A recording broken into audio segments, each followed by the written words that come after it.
Hello again to another Agricultural React. We'll be watching how most people misunderstand the Schrodinger's cat thought experiment from today I found out. And let's just go into it. Because honestly, I'm terrible with physics and I don't think I'm gonna understand anything what Simon's gonna be saying here. This episode is brought to you by CuriosityStream. CuriosityStream is a subscription streaming service that offers over 2,000 documentaries and non-fiction titles for some of the world's best filmmakers, including exclusive originals. So look, you just clicked on a video all about quantum mechanics, and well, if you'd like to learn more about that, definitely check out CuriosityStream's docuseries exploring quantum history, a great expansion on what you're going to learn today. CuriosityStream is available on many platforms, whether that Roku, Android, Xbox One, smart TVs, iOS, Chromecast, Amazon Fire. Oh my god, the list goes on. It's also available worldwide. Get unlimited access starting at $2.99 a month, and for you guys, the first 30 days are completely free if you go to curiositystream.com/brainfood, use the promo code BRAINFOOD during the sign-up process. That's a great way to support this show, keeps us making more videos, great fit, and all of that stuff, and let's get into today's video. Quantum mechanics is every Hollywood writer's favorite hand-wavy tool to accomplish whatever they feel like in a given moment, regardless of whether what they say or have happen has anything remotely to do with the reality of this branch of science and, well, you know, reality. Beyond the masses, it is so not understood that even the likes of Richard Feynman, one of the greatest theoretical physicists, said, probably jokingly, that nobody understood the topic. And yet many will use examples to explain it, and probably there's no example that is more often used than Schrodinger's cat. But don't do it yourself, because chances are that you're missing the point that Schrodinger intended. For the uninitiated, in an ironically oversimplified nutshell, quantum mechanics is the study of everything at very small scale. This includes the study of elementary particles such as the ones that constitute an atom. The realm of quantum mechanics is largely probabilistic, given that things that seem so simple in classical physics, such as knowing the position and momentum at the same time of macroscopic objects, is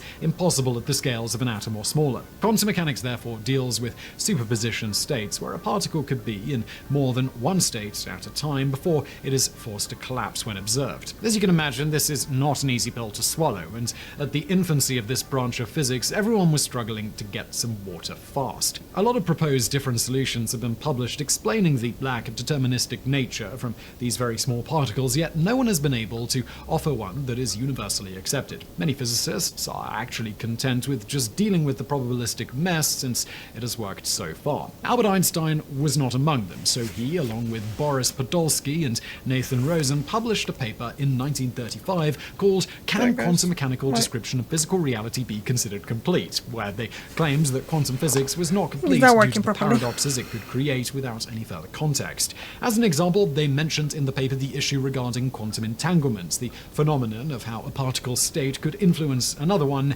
even if they were separated, regardless of the distance, yet this influence would be instantaneous. According to Einstein, this would mean that information would be traveling at infinite speed, therefore breaking one of the most fundamental constants of physics, the speed of light. In 1964, John Stuart Bell proposed a solution for the paradox, and later experiments supported these conclusions, but at the time of Einstein's article, another physicist was not impressed either with the implications that quantum interdeterminacy brought to the table, and that someone was Erwin Schrödinger. Born in Austria in 1887, Erwin Schrödinger was not only a successful physicist, but also contributed to quantum mechanics significantly, and one of these contributions was the Schrödinger equation, which is used to describe the wave function of a system, a tool that would eventually earn him a Nobel Prize in Physics that he shared with Marc Adrian Maurice Dirac. Given that his career had been so extensively dedicated to quantum mechanics, you might wonder how he could be skeptical of quantum mechanics' description of nature. To answer this, it is necessary to dive into the conversations Schrödinger and Einstein had through the years. Given their shared skepticism of quantum indeterminacy, they would exchange letters about the topic, and in one of those letters he proposed an example that is fairly known by everyone at this point. Imagine a cat inside a steel box. Inside, with the cat, there is a device. A Geiger counter, the device to measure radiation, is monitoring a small amount of a radioactive substance with a probability of 50% that one of the atoms would decay in the next hour, of course with a 50% chance that no atom will. If one of those atoms decay, it will be detected by the Geiger counter, which will tell the device to release hydrogen cyanide. Given the vague nature of quantum mechanics, until measured or observed, the system has has not been forced to collapse into one of two states, the atom decaying or not decaying. Therefore, the cat is just as dead and alive at the same time as the atom is decayed or not decayed, since the cat's health is dependent on the mentioned atom.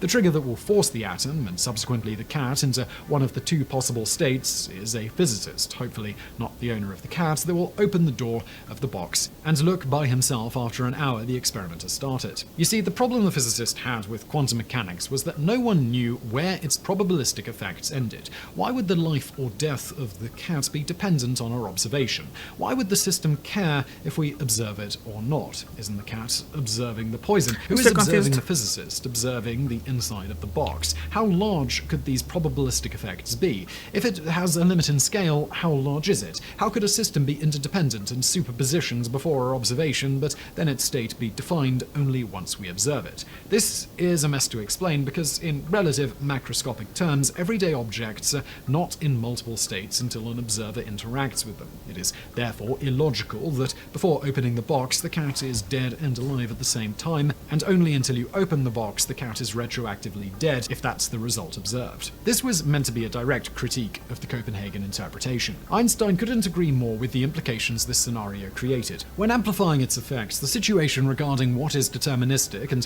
what is probabilistic becomes very hard to define. Stating this in a letter sent to Schrodinger in 1950, this interpretation, that quantum mechanics is a complete description of reality, is, however, refuted most elegantly by your system of radioactive atom plus Geiger counter plus amplifier plus charge of gunpowder plus cat in a box, in which a psi function of the cat contains the cat both alive and blown to bits. Is the state of the cat to be created only when a physicist investigates the situation at some definite time? Nobody really doubts that the presence of absence of the cat is something independent of the act of observation, but then the description by means of the psi function is certainly incomplete. It must be said that was Einstein who substituted the cyanide for gunpowder as a means of hypothetical animal cruelty. Naturally, the thought experiment has been either misquoted and even sometimes twisted to prove something unrelated to physics entirely. The easiest misconception to make about the thought experiment is that Schrodinger was serious about this experiment and that it could be done. You might have guessed at this point that he didn't take the concept seriously, rather he mocked the possibilities that quantum indeterminacy implied. Another misconception is the favorite from philosophers and people who want to give a mystic nature to this thought experiment. For them, observer is defined as an actual eyewitness, so to speak, a conscious entity or a person. This normally branches into linking consciousness and quantum mechanics in a very holistic way to give mystic-like philosophies some kind of credibility. One famous theory is the von Neumann-Wigner interpretation that claims that consciousness is necessary to collapse the wave function. It must be pointed out, however, that Schrodinger probably meant that either an observer could be or not a conscious observer. It could be something that simply measures or interacts with the system. So its philosophical reach probably was not meant to necessarily speak about conscious beings or even point out that a conscious observer was not necessary. Physicists tend to lower the role of a conscious actor in the model, since for them the universe does not care for your interpretation. A very simplified interpretation was that Schrodinger was mocking or dismissing quantum mechanics entirely, but knowing that he established very well-known formulas and that everyone knew that quantum mechanics works, this is just not the case at all. He just simply argued that instead of interpreting quantum mechanics as a complete theory that relies on probability, that we might just not know how the real gears behind it works. As science author Philip Ball pointed out, Erwin Schrödinger did not mean to say that quantum physics are not applicable to everyday macroscopic objects. We already know about this, but rather use the example of an absurd, exaggerated way to show that pushing the limits of what could be considered as quantum objects could bring paradoxes that might not be easily solvable. Of course, that hasn't stopped people from trying. For example, we have the relational interpretation, which states that anything can be an observer, each with their own version equally valid. If the cat has been poisoned, it observed the system collapsing, but since the physicist has not looked inside the box, the system is in superposition for him until he obtains more information about it. I'm just getting more and more confused. There is also the many worlds interpretation by Hugh Everett, where it says that any measurement that forces a system to collapse into one of two superposition states will split reality in two, both equally real, and yet none can interact with each other. This means that the collapse never happens. If you open the box and the cat is still alive, it was always meant to be alive in your reality, but now there's another universe where you are being arrested with charges of animal cruelty. As for Niels Bohr, the main antagonist of Albert Einstein regarding this topic, the riddle wasn't a riddle at all. He didn't think the observer directly triggered the collapse, it simply measured it. For him, the first observer was the Geiger counter. One could say that for Bohr, anything outside the box was not necessary to obtain a result. Many more solutions to the paradox have been proposed, at the same time showing only how hard it is to solve. None of these have offered a satisfactory conclusion for everyone. This is probably why Erwin Schrödinger wasn't much of a fan of speaking about probability in quantum mechanics, stating, "I am no friend of probability theory. I've hated it from the first moment when our dear friend Max Born gave it birth. For it could be seen how easy and simple it made everything, in principle, everything ironed out, and the true problems concealed." So I really hope you found that video interesting. If you did, please do hit that thumbs up button below. Please do also check out our fantastic sponsor Curiosity Stream, linked to below, and thank you for watching. See ya! Guys, do you know anything about it? Because honestly, I watched it and nah, still don't know anything. Like, the cat can't be alive, they can't be dead. Yes, so I see you tomorrow. Thank you very much for watching. Bye bye.